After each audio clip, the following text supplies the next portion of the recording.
Good evening, Bhante. Good evening, brothers and sisters in the Dharma. We are here again for another question and answer forum with Bhante. Today's topic is the Paticca Samuppada. This is by far one of the most important teachings of the Buddha, where if we are able to gain a proper and accurate understanding, it will help us tremendously in our cultivation and purification of mind. Last week, we covered some very important preliminary things leading to the state of avijja, because Paticca Samuppada begins with the condition of avijja. So last week, we covered how the Buddha meditated to the level of Sanya Vedayita Nirodha, where it was a complete stopping of the mind, stopping of all sensations and feelings. And in that state, what is known as the activity of the mind has stopped completely. And it is emerging from that state that the Buddha began to see how the Paticca Samuppada unfolded. And emerging from there, then the Buddha actually attained that level of Nirodha Samapatti. Okay, so Bhante, this evening we will start to cover the Paticca Samuppada. So perhaps I'll just, without further ado, I'll just leave Bhante to guide us into this teaching called the Paticca Samuppada.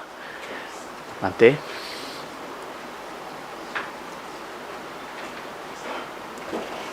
Well, I hope you remember what we discussed last time,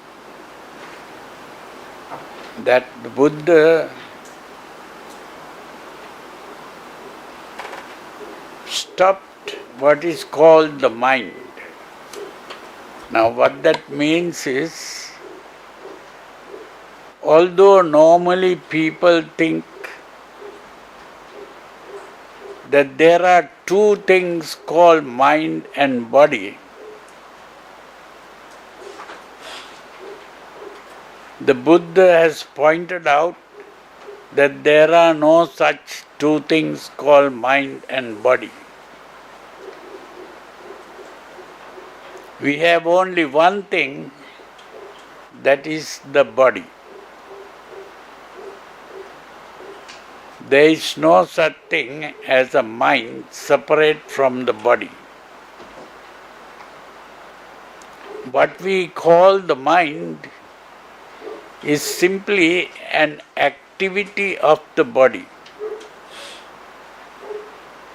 This body is like a machine, and it is active. Like from the time the body is formed, it is going through an activity, and that activity is what we call life. If the activity stops, that body is dead. So, but there are many activities going on, not just one activity. One activity that we are normally aware of is breathing. Breathing is an activity that is going on. Even when we are sleeping, that activity goes on. If breathing stops, that means the body is dead. So you see, but that is not the only activity that is going on. The heart beating and the blood circulating, that is also an activity that is going on. When we eat, the food is digested, that is also an activity that is going on. Like that, there are so many activities going on in this body.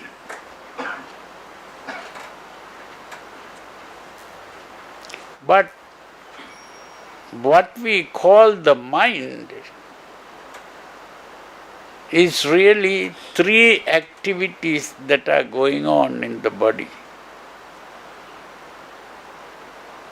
Not all the activities. Three important activities, and the Buddha used three words to refer to those three activities.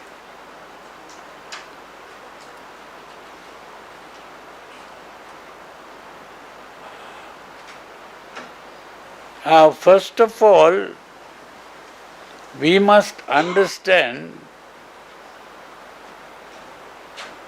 that this body, there are five senses: the eyes, the ears, the nose, the tongue, and the entire body becomes a sense organ. So there are five senses. Now, apart from these five senses, there are other activities also going on. Now, first, these five senses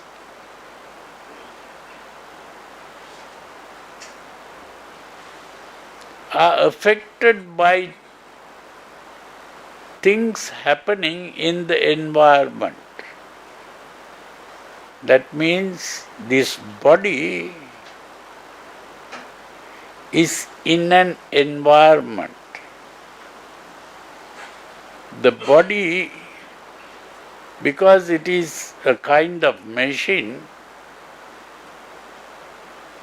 it is called, we don't call it a machine, we call it an organism. The body is called an organism. And this body as an organism is in an environment.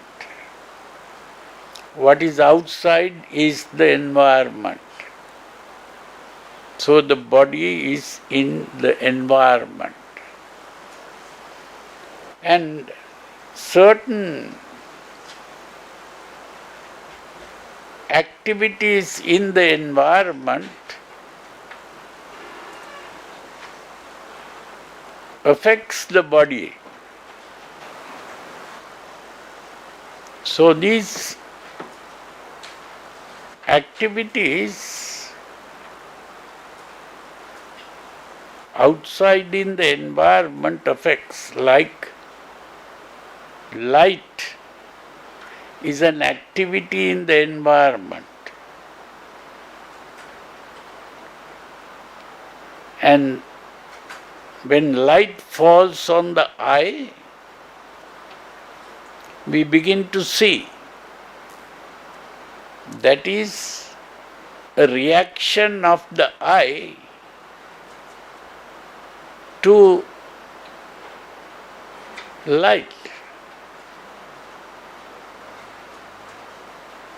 In the same way, a sound is an activity in the environment. And the sound will affect the ear, not the eye.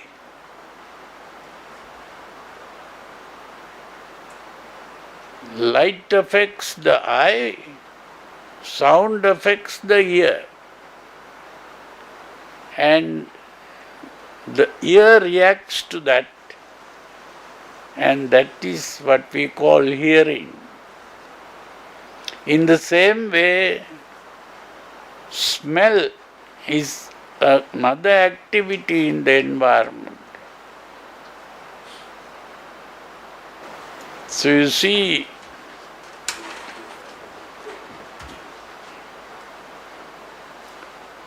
when the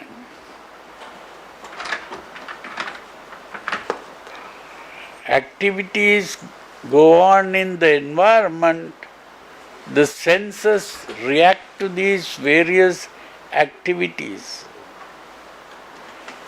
And that reaction of the senses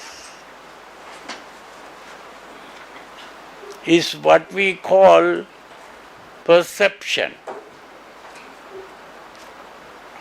Eye perception is seeing. Seeing is called eye perception. Hearing is called ear perception. Smelling is called nose perception. Tasting is called tongue perception. Touch is called body perception. So perception is the reaction of the senses to environmental stimulation. The environment stimulates the senses.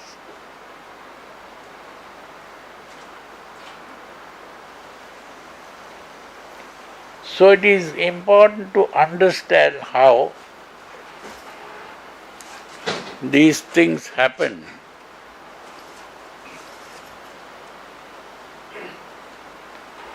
The environment stimulates the senses and the senses react to the stimulus. So when the senses react to the stimulus, we see, hear, smell, taste, touch.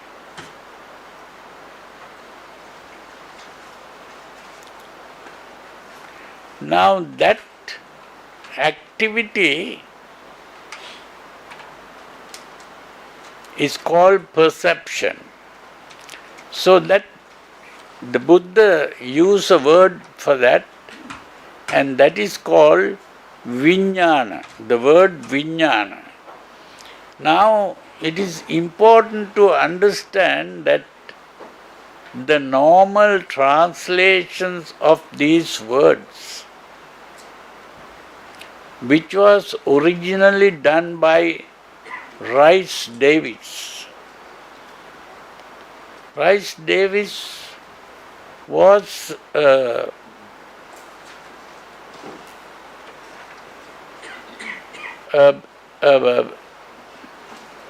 British person who became interested in the teachings of the Buddha, and he did a great deed by translating it into English. And not only translating, he even made a dictionary, a big dictionary, and to try to give the meaning of these words. But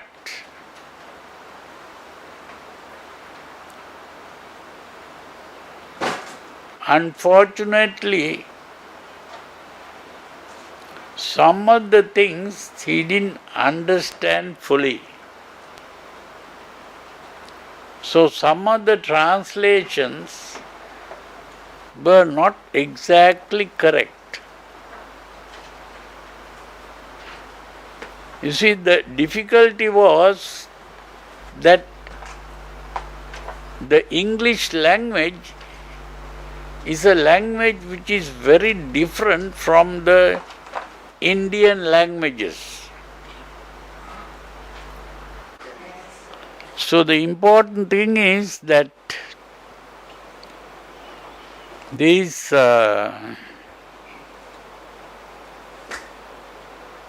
words used by Rice Davids is not exactly conveying the meaning. So this is why I had to now, because I come from Sri Lanka, my language is very close to the Indian language. So because of that, it is easier for me to understand some of the words than for an Englishman to understand the meaning of certain words. Because some of the words are common to our language as well as the Indian languages like Sanskrit and Pali and the other languages. So this is why I am able to see that some words don't convey the meaning properly. So it's very important to understand this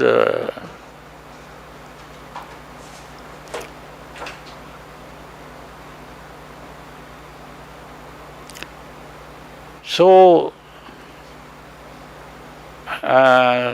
I will be, in my explanation of Paticca Samuppada, I'll be using these things. So changing the words, then it gives more meaning. So somehow we have already discussed these things. So there are three words that the Buddha used: Vijnana, Mano and Chitta. Vijnana is perception, which is the activity of the five senses. But even modern scientists are aware that there are nerves going from the eye to the brain, ear to the brain, nose to the brain. And these nerves carry messages. So whatever is seen is carried to the brain. And the brain begins to think and give meaning to what was seen or what was heard, what was smelt, what was tasted, what was touched. So it's important to understand this. And when the brain gives meaning,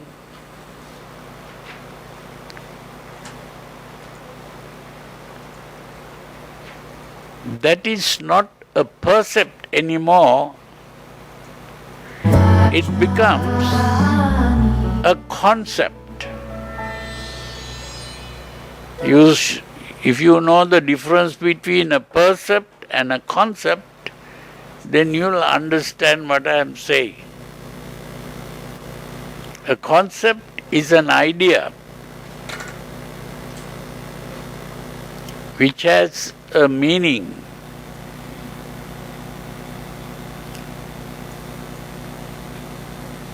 So, according to the meaning given to what we see, hear, smell, taste, touch,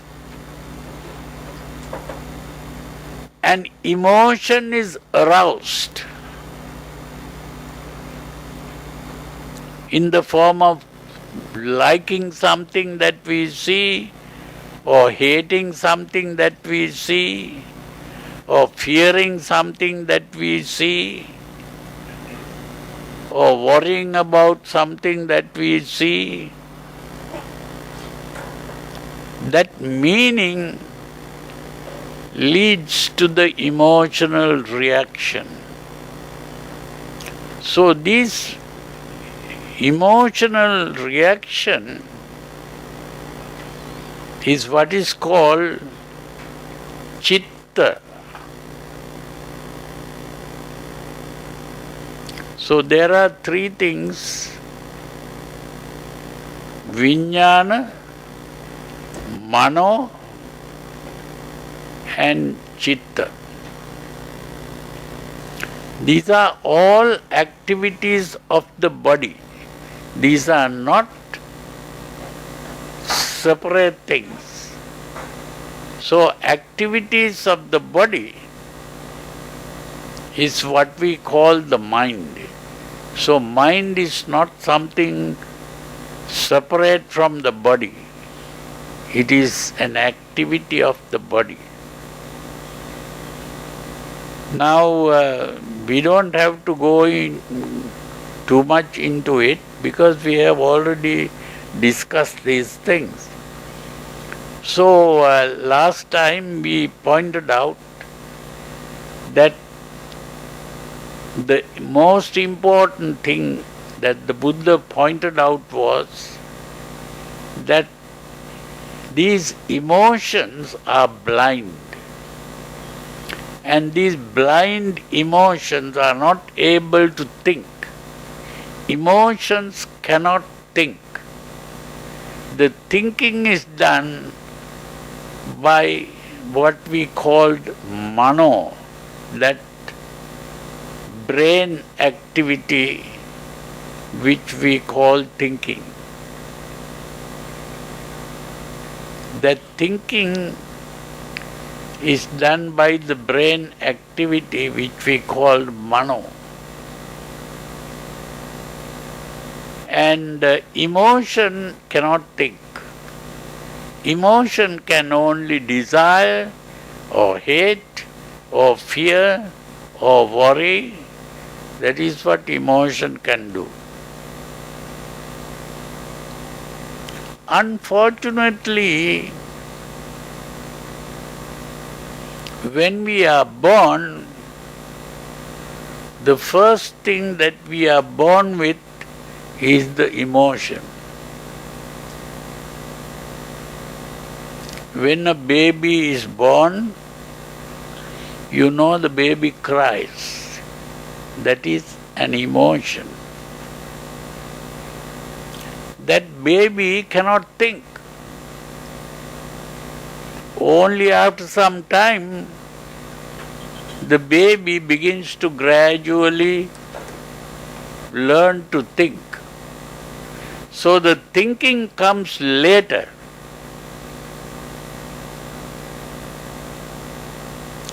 And the thinking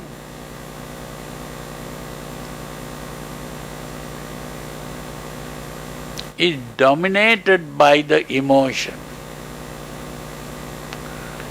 Our life is mainly carried away by emotions. But it is this ability to think which makes the human being different from other animals. The human being is different from the other animals mainly because of this ability to think. And it is because of this thinking that we have this thing called science today. All these electric lights, all these fans, all these air conditioning, all the vehicles, all these things come from the thinking part. But still, the thinking is become a slave to the emotions.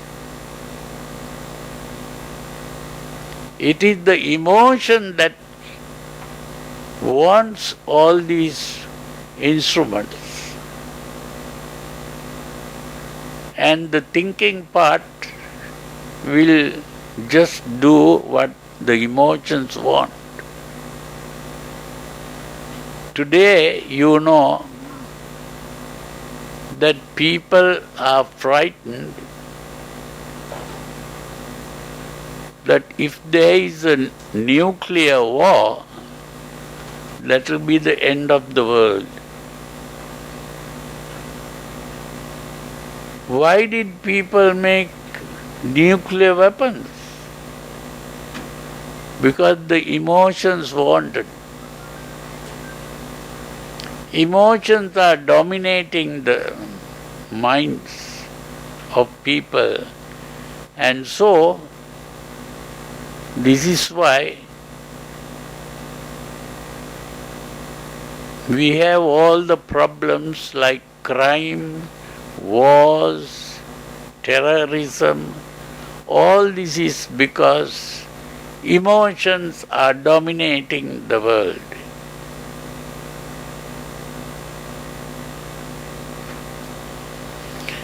So it is why the Buddha pointed out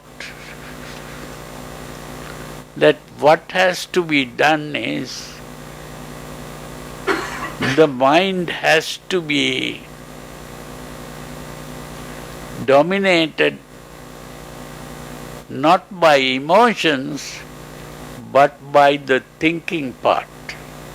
The thinking part should dominate the lives of people. And the whole teaching of the Buddha is to develop the thinking part. And what the Buddha pointed out was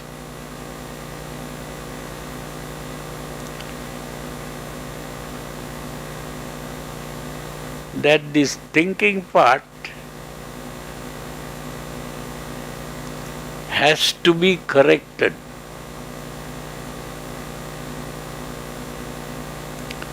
It is by correcting the thinking part that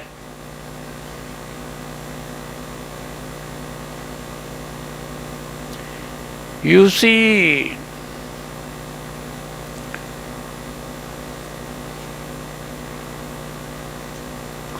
today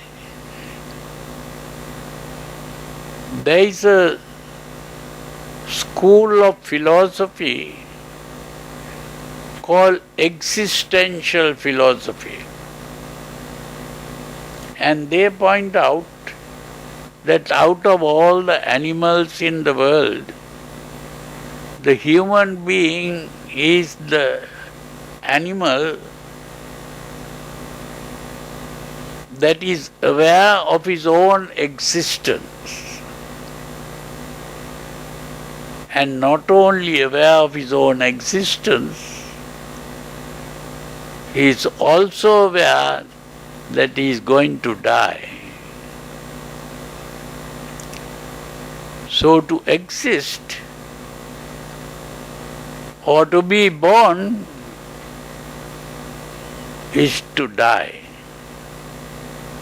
The moment you are born, you are in the verge of dying. So our whole life is an effort to escape death.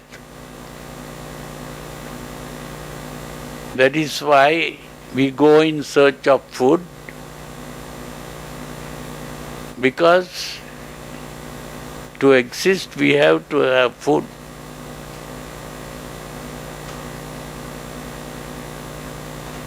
And today,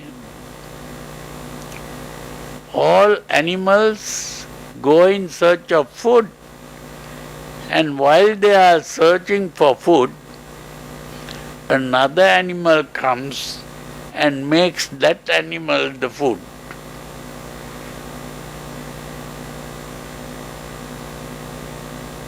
So what happened?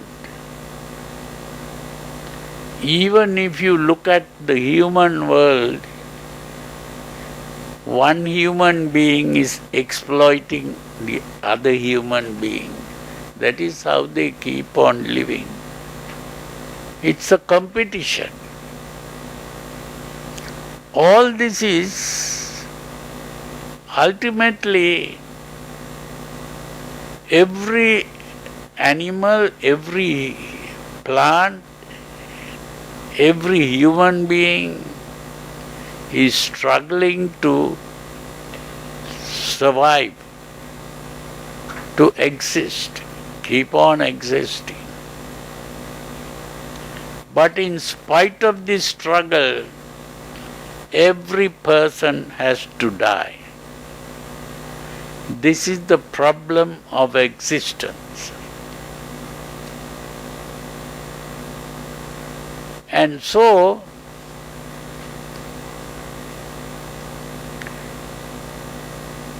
because we think we are existing, what we do is self-centered. We are selfish and self-centered, worrying only about myself. You think myself, I want this, I want that. And that is all that we are thinking of. And as long as we think in this way, we will be fighting and quarreling and struggling to exist. But in spite of this struggle, we are going to die. This is the problem of existence.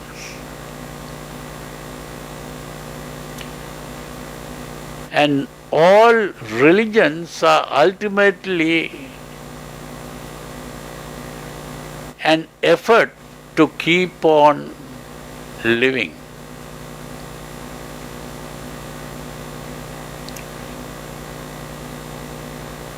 Now, in ancient times, people thought that this world was governed by supernatural beings called gods and devils. And so, they started appealing to these supernatural beings, worshipping, praying, bribing in all ways to get help from the supernatural beings. But today, people have recognized that there is a law that everything that happens in the world happens only due to the presence of the necessary conditions. And that law means that the world is not governed by supernatural beings. And this is why today, when they get into trouble, they go after the scientists and not the gods and the supernatural beings. When you are sick, you don't go to the church, you go to the hospital. You see, this is because people are now having faith in human intelligence. They are not having faith in supernatural beings.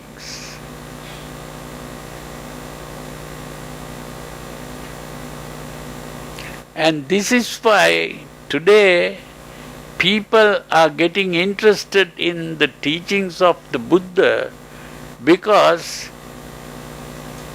Buddha brought this message to the world that everything happens due to the presence of the necessary conditions. And therefore, The world is not governed by gods and devils, but by this law. And that law is what is called the PATICCA SAMUPPADA. That PATICCA SAMUPPADA, if properly understood, all suffering can be brought to an end. That's what the Buddha pointed out. And how is that?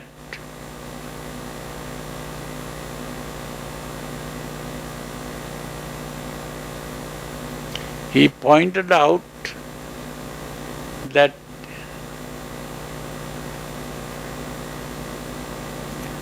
although the existential philosophers thought that we exist, that existence is the most fundamental thing, the Buddha pointed out that existence is a delusion. That's the wrong concept.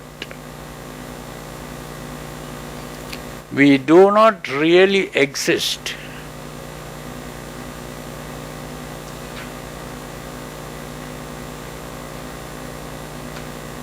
Now that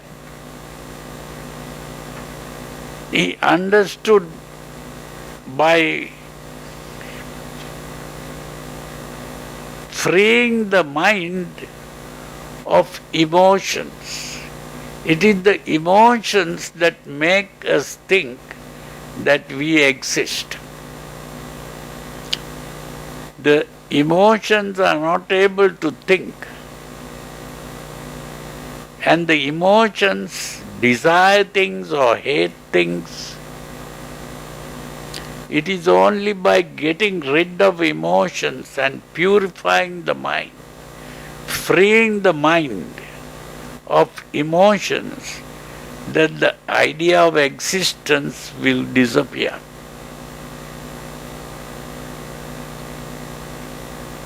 So he purified the mind, and that is how we talk about the jhanas. We said the jhanas are really levels of mental purity.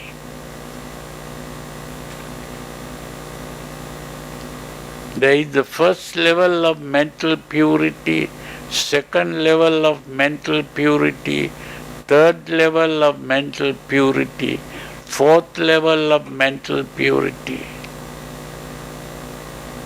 And then we go beyond the fourth level into infinity of space, infinity of perception, infinity of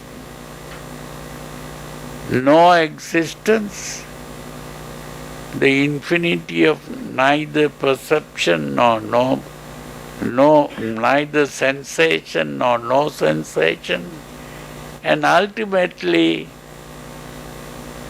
he stopped the process of sensation and perception. That means he stopped that activity called mind. And when that activity called mind is stopped, are you conscious? When that activity called mind has stopped, there is no consciousness. You are not aware of anything.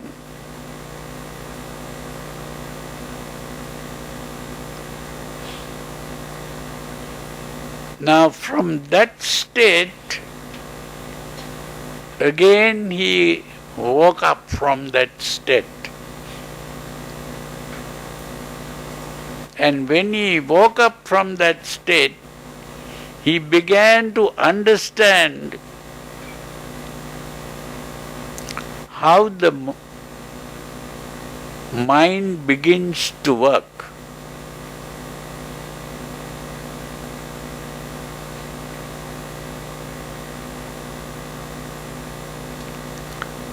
So from a state of no mind,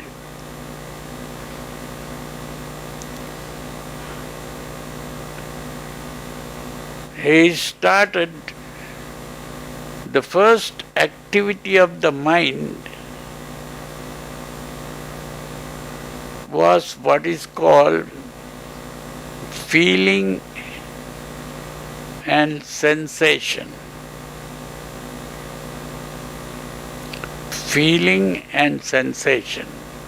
Sensation means, to understand what sensation is, it is important to understand that we said we have eyes, and when light falls on the eye, we begin to see. What do we see?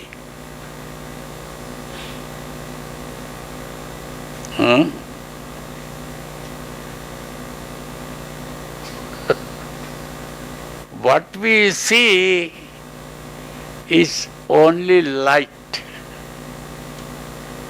because the eye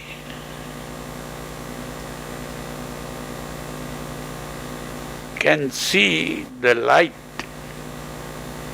only because this, what we call light, comes in the form of waves, and these waves come in different frequencies. So it's very difficult to explain this if you don't know the meaning of a frequency. So for that, if you know a little about science, you will begin to understand that the frequency means it is simply a kind of shaking. And so this, the light comes in different frequencies, and therefore you begin to see different colors. And this seeing color is what we see. And at the same time, we begin to see this color either as pleasant or it can be unpleasant. Some colors look beautiful, some colors look ugly. So that is what we call feeling. So the sensation is the color, and the feeling is whether it is pleasant or unpleasant. So that is the first thing that we see. But when we open our eyes, what we see doesn't look like seeing colors. We are able to see objects. How do we see objects? It is simply an object is constructed by putting the colors together. When a person draws a picture on the wall or in a paper, that person is only putting colors on the picture. And it is when we look at those colors that we see it in the form of a face, or in the form of a tree, or maybe in the form of a table or bottle or whatever, we are seeing objects by putting the colors together. It is a construct. So every object that we see is a construct, a mental construct.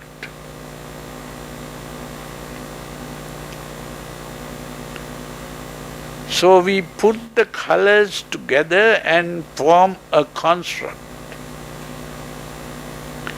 And we not only form a construct,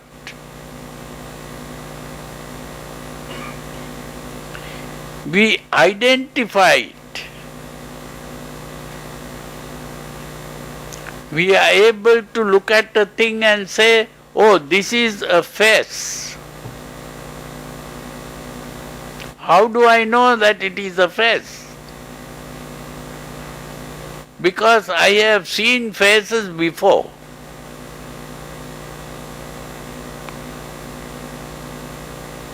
So that object that we see is put into a category of objects that I have seen. That is called categorization. It is by categorization that we are able to identify an object.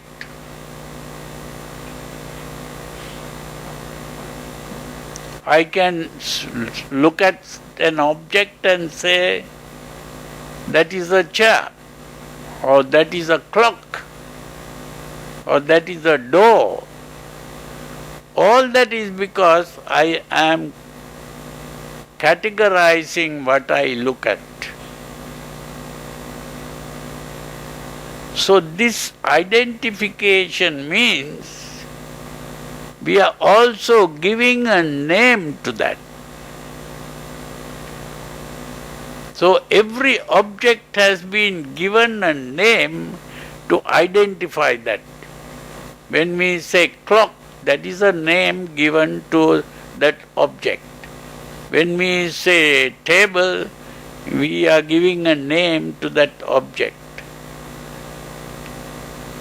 So there is an image and a name. Now this is what we call nama and rupa. Rupa means the image and nama means the name. So these are the words that we use. Vedana, Sanya, Sankhara, Vijnana. That Vijnana word is perception. But perception means identifying the object. That is the meaning of perception. We are not only seeing things, we are also able to identify and say, this is such and such. That is the meaning of perception. So we are making use of these things. So it is very important to understand that now I use these words that I am just using, but these are not the words used by Rice Davids, who translated these things. They use the word Vedana and Sanya are called feeling and perception. I am using the word feeling and sensation. Sensation is not the same thing as perception. So you see, and then that word sankhara, they translate as some other words. Volition. Huh? Volition. Volition. Now that word volition has a different meaning. Now I call it a construct. Construct gives the meaning that it has been constructed by putting the colors together. That's the mental construct. The word sankhara means construct.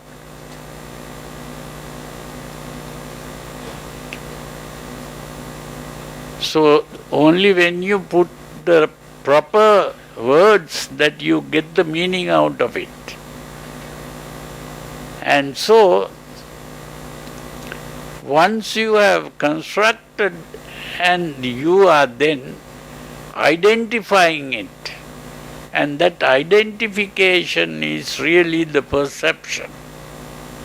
You are able to say this is such and such. That is the perception. So once we have perceived, what we have perceived is simply an object which comes in the form of an image and a name for it. An image and a name for it.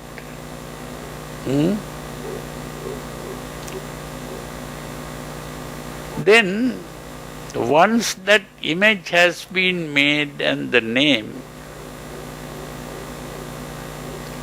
we say Vijnana Pacchaya Nama Rupam. Nama means the name, Rupa means that mental image. Then we talk about Nama Rupa Pacchaya Salayatana. Now, Salayatana means we are not only looking with our eyes, we are also hearing with our ears and smelling with our nose. We are also tasting with our tongue, and we are also touching with our body. This is why you give something to a small child, that child will want to put it in the mouth and touch in various ways, get all the impressions. So that is why all those things are put together to form an object. So it is not only the eye that we are using. When I look at this bottle here, I see it as a bottle, but I know that if I touch the bottle, this is how I'll feel it. Even if I have never touched it, I still know when I touch it, I'll feel it like this. That is because I am using my memory. I have touched bottles before. So you see, because we have using all the five senses, we put together all that to form an object. That forming an object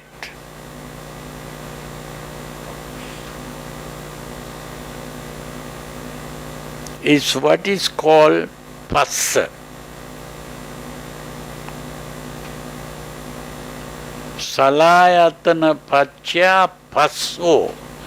Phassa means the formation of an object. Today the word phassa is translated as contact. Phassa is not contact.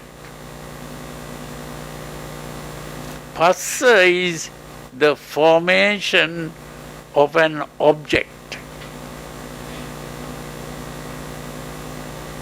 The object is formed by making use of all the five senses, not just one sense. So that complete object is formed. That is passa. Once the object is formed, we are going to make use of the feeling in the object.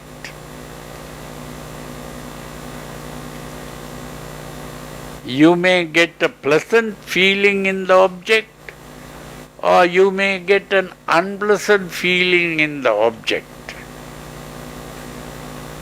And the moment you get the feeling,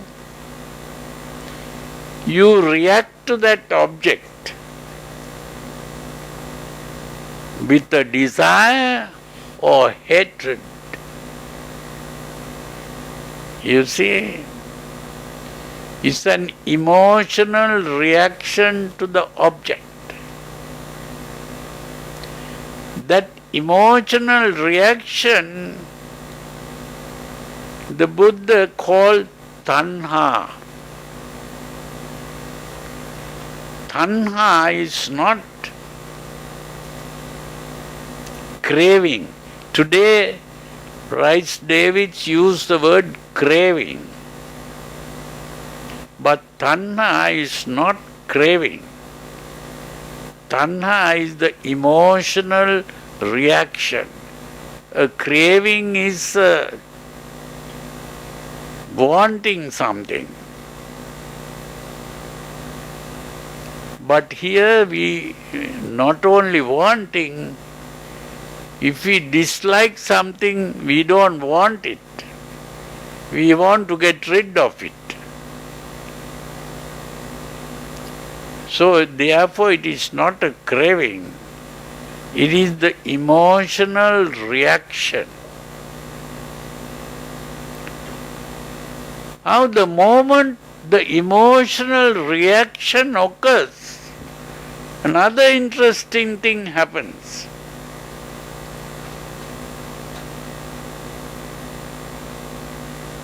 You see, we first formed an object out there. Once the object is there, you begin to react to that object emotionally.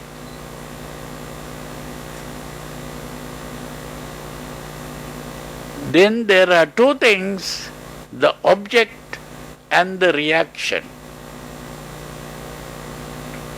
Earlier there was no reaction, but now there is a reaction. The moment the reaction comes up, the object is out there, the reaction is inside here. And what is inside? What do we do to what is inside? We say, this reaction is mine, is my reaction. The moment we say this reaction is mine, that is called personalizing the reaction. That is the meaning of the word upadana. Rice Davids used the word grasping or clinging. This is not grasping or clinging, it is calling that mine. That means personalizing. So the moment it is personalized, what happens? How can there be something mine if there is no I? The moment you say this is mine, you have created the I. I comes into being. that I coming into being is called bhava. The word bhava means coming into existence. The I have come into existence. Earlier there was no I here. There was only an object. The moment a desire or a hatred came, mind came, and with the mind came the I. You understood? So the I comes into being by personalizing. So the moment the I has come into being, another question arises. What did you call the I? Where is the I? The I is only just a concept, but what are you referring to as I? There must be an object to call the I, to refer to the I. What is the object? The I has to exist. How can the I exist? What is the meaning of existence?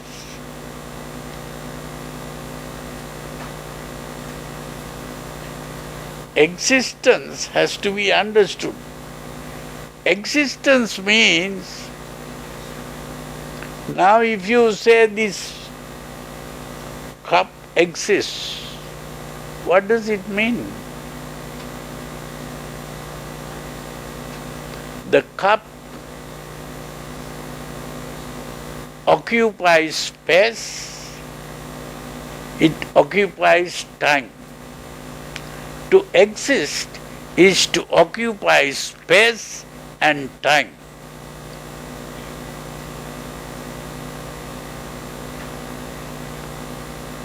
So what is the I that is occupying space and time?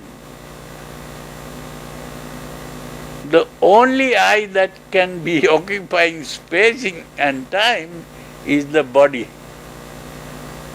So the body becomes the I.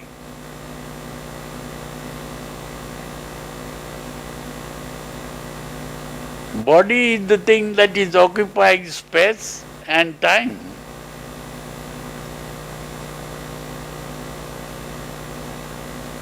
When the body begins to occupy space and time,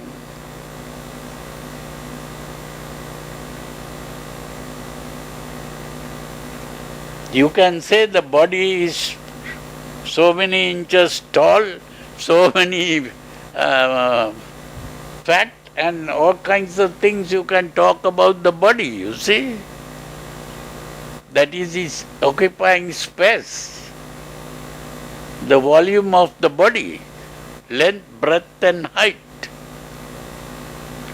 So, but occupying time means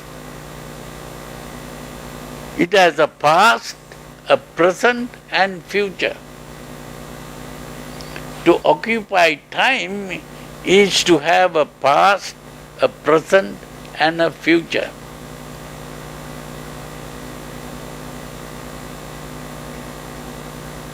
Now the I is not only just I, but the I has been identified as the body. The body has become the I. So the body has become the self. The body has become the self. So once the body has become the self, it has a past, present and future. What is the past of the body? Birth. birth is the past of the body. What is the future of the body? Death. Death is the future of the body. And in between birth and death is what we call aging. So you see, now you are not only having a body, you are not only having a self, you are also having birth, old age and death. With the coming of birth, old age and death, what happens? Grief, lamentation, pain, sorrow and despair.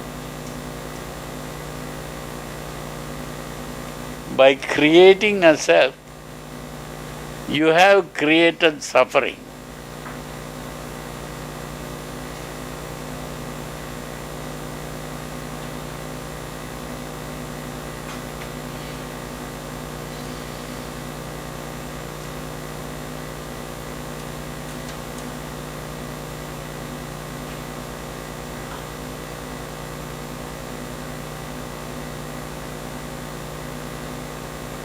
The whole problem is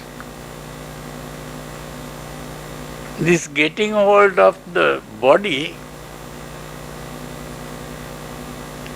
Now the self has become the body. So you have created the self, and with the self has come suffering.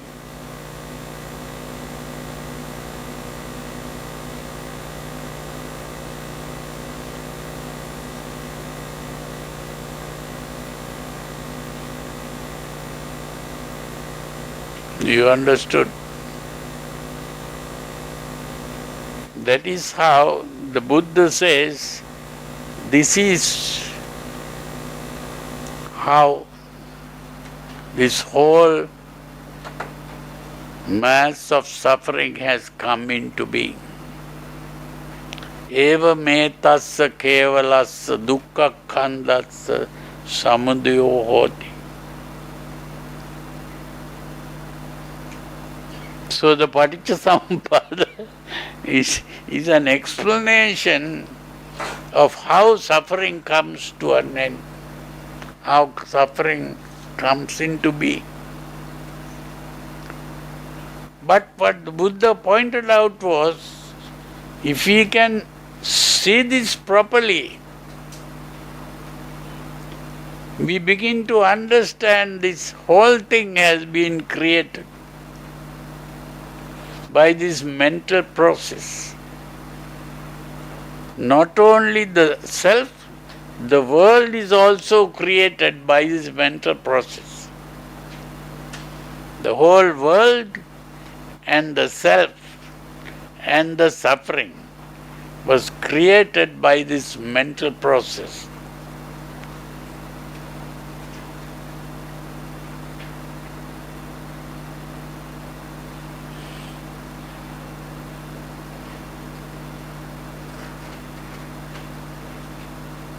And by understanding this fully, by reflecting on this, ultimately the thought of world and the self and the I, everything disappears. When you have fully understood this. So, becoming aware of that brings about what is called a paradigm shift. A paradigm shift, a different way of thinking.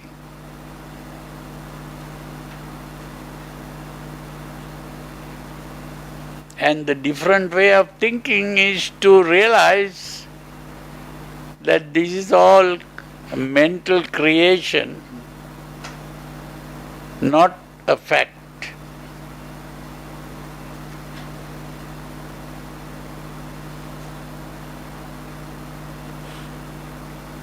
So the existential philosophers thought we are existing, but actually existence is a delusion.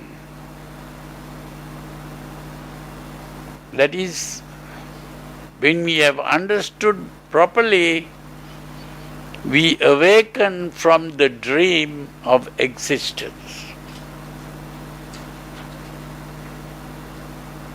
And that is what is called Nirodha Samapatti.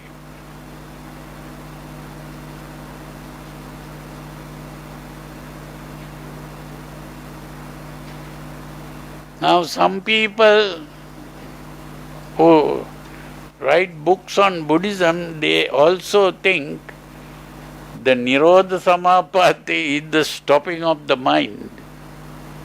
Huh? That's right. That's right. They say it's the same as the Sanya Vedayita Nirodha. Yeah. Basically, almost all the references I come across regarding these two terms, they say they are the same. Now, I have brought here a sutra which we have to make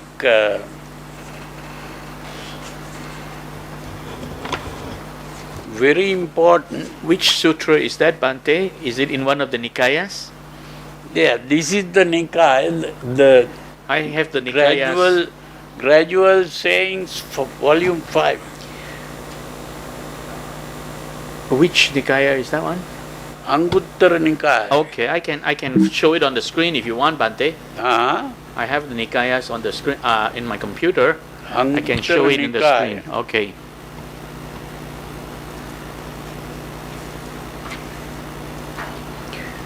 Book of what? Huh? Which book? Book of? Book 5. Book of 5. And which sutra number? This is sutra number 6. Number 6, entering. It's called concentration. It says entering here. Huh? Concentration. Book of Tense. The Book of Tense, Bhante. Yeah, the book of Tense. Yeah. Book of Tense. Book of Tense, yeah.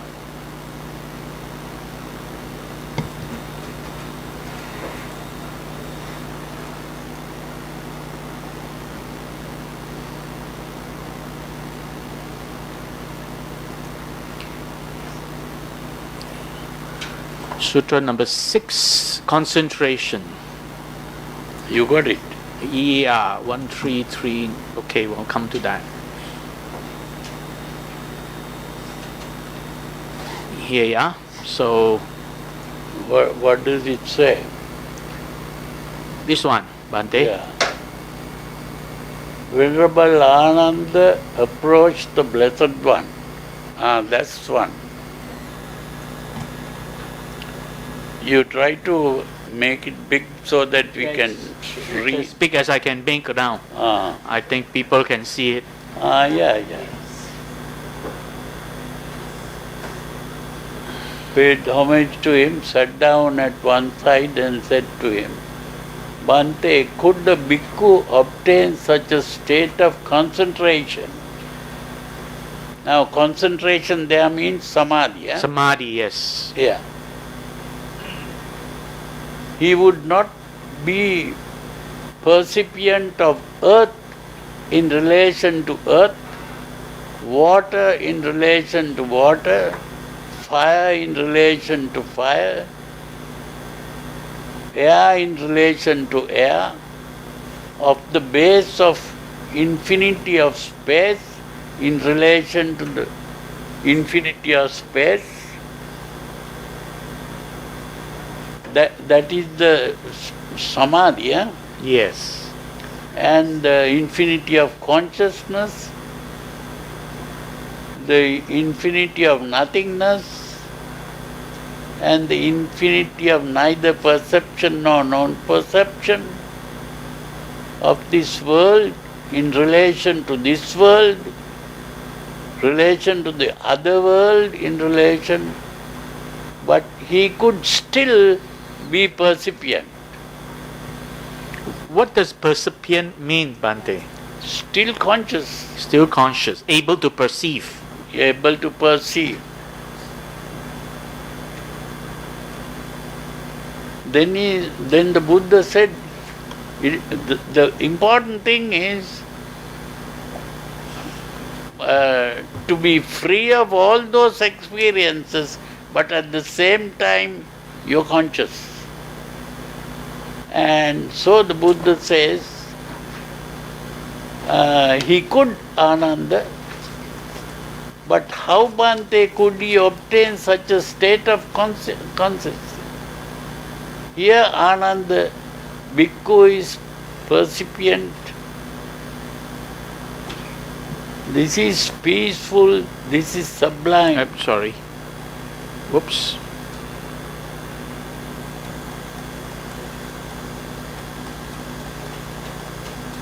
That is what is called the Nirodha Samapatti. So that Nirodha Samapatti, this is just to show that Nirodha Samapatti is not the cessation of sensation and perception. Okay, here. So this sutra is explaining the state of Nirodha Samapatti. Yeah. Yeah.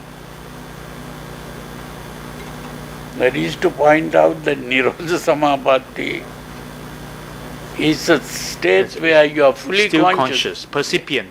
Percipient. That's right. So it's strange that everybody else seems to be talking about Nirodha Samapatti as a state where you have no sensation and feeling anymore. Yeah. Yeah.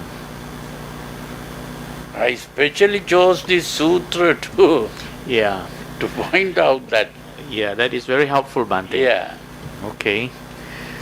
In the next sutra, this Ananda, He said he goes to Sariputta and asks the same question. here. And he answers the same way. And he gets the same answer. Yeah. Because at that time, Ananda, during the life of the Buddha, Ananda was not yet enlightened. He was still a learning monk. Yeah.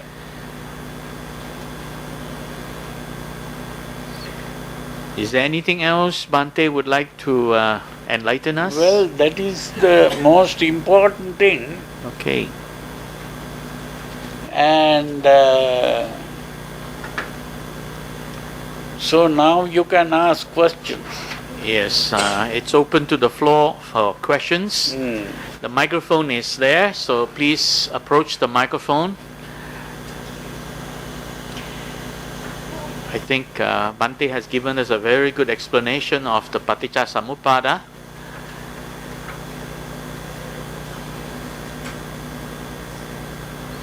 Are there any questions from the floor? Don't wait until we end the session, then you say you have a question, which is what has happened before.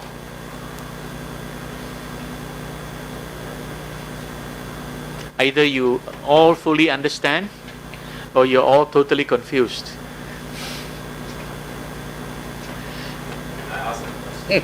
I see. Okay. So the next person with a question, please get ready.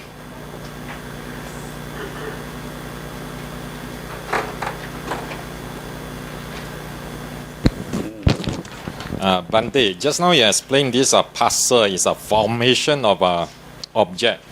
So can I say this parcel actually is where the conceptual idea and meaning is coming up from there? Huh? No, just now you mentioned parcel is this formation of an object. So can I say that at this stage actually is where the conceptual ideas and meaning coming up from there? Patsa, I said, is becoming aware of an object here. So What is the question? No, what I mean is just now you mentioned is a formation of an object at this stage. So I just wondering, is our conceptual ideas and meaning given to an object is also coming at this stage? It says salayatana pacha patso, and salayatana means using all the senses, eye, ear, nose, tongue. It's not only just one sense. All the senses are being used, and by making use of all the senses, you are becoming aware of an object. Yeah.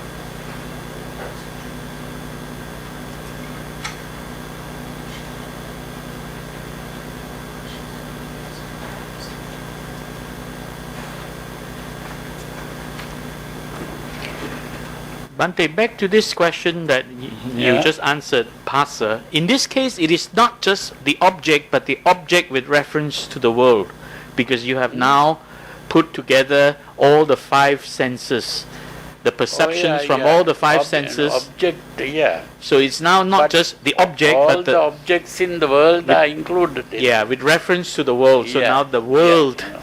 the concept of the Entire world world, yeah, arises. yeah. Yeah. The objective world. Yeah. World as an object. Because after that comes the subject, which is yourself. Yeah. Yeah. So here it says number 6, Pasa is cognition, becoming conscious of the environment. So in this case, the environment is really the world. That's right, yeah. So it's collectively all your senses have told you there is the whole world out there. Yeah. Yeah. So this is the objective experience. Yeah. It's unfortunate that it was translated as contact, so that created Yeah, a lot yeah. of confusion. Yeah. What is making contact with what? Yeah, know? yeah.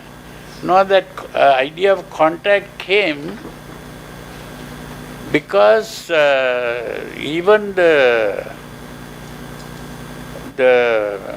monks were going wrong there, Yeah. because there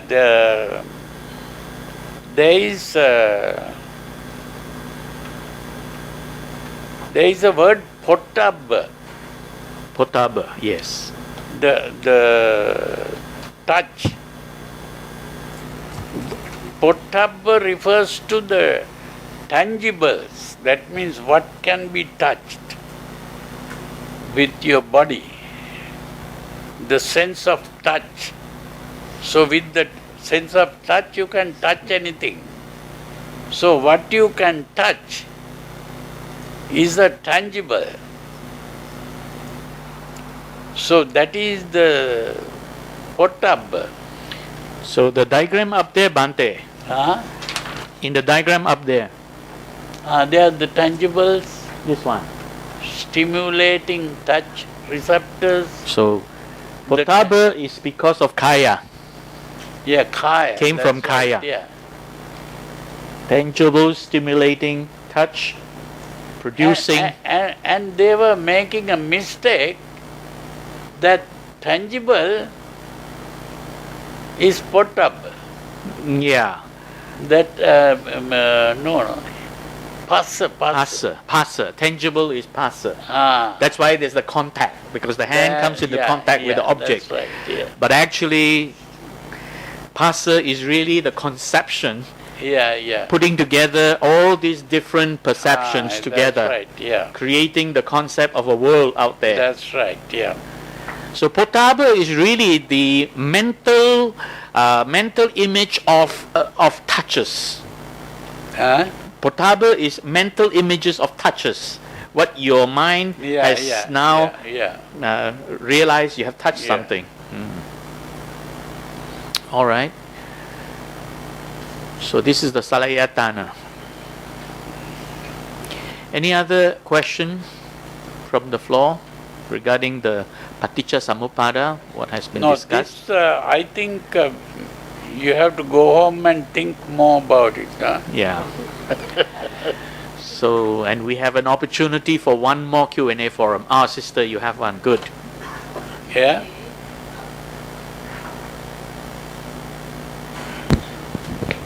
Bhante, the Salayatana, it includes the mind, isn't it? 6 senses. Huh? Salayatana. Salayatana. Salayatana includes the mind. So, therefore, it's 6 senses. 6 senses. Am I right? You're right. There's 6 senses up there. Say it again. What exactly are you trying to say? Salayatana includes the mind. That means Yeah. Mano is also included. Yes, Salayatana. All 6, all put together is how you make the identification of the object.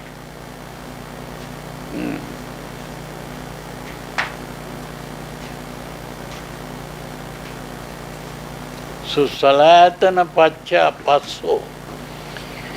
So the Passa comes after the Salayatana, Yeah. putting all the senses together. So it's the mano that collectively, with all these perceptions, the mano refers to the past to try to interpret the meaning and to give meaning to it. Yeah. And this conception of the world is pasa. The objective world. Yeah, the objective world. Okay. So, any other question from the floor? One last question. Good. No last question. There are more questions to come.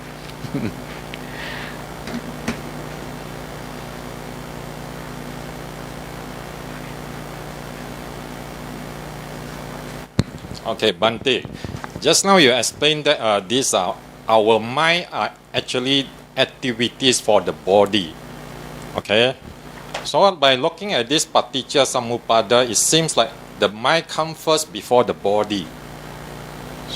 So I'm a bit confused about that. Because without the mind, I don't think the mind comes before the body. Yes. By referring to this Paticca Samuppada, it seems like the mind comes The first. body is being created by the mind. Yes. Is that what you're saying? Yes. Well,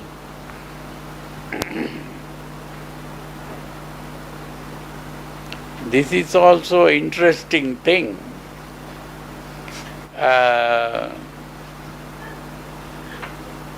It is I told you there is no different thing called a mind and a body. It is the body itself that is creating the mind. And it is the mind that makes us aware of the body. That is the interesting thing. The body makes the mind and the mind makes the body. Yeah.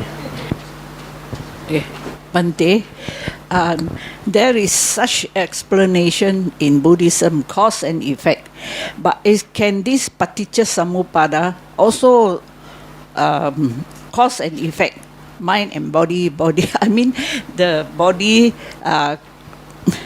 the mind causing the mind. This use of those two words, cause and effect, is not correct. Okay. To say, to use the word cause means you are speaking about one cause creating another effect. There is no such thing.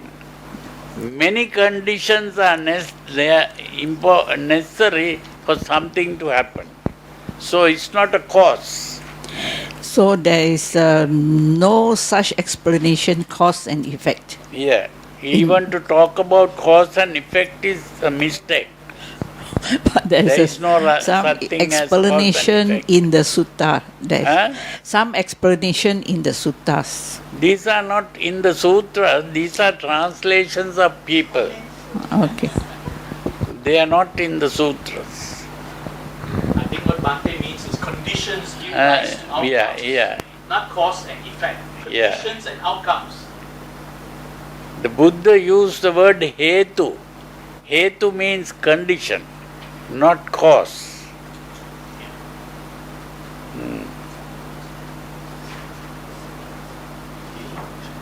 Any other questions?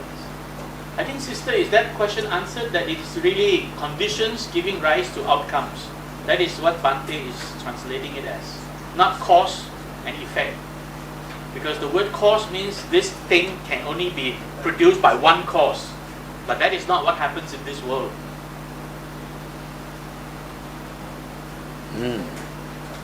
Any other question, please?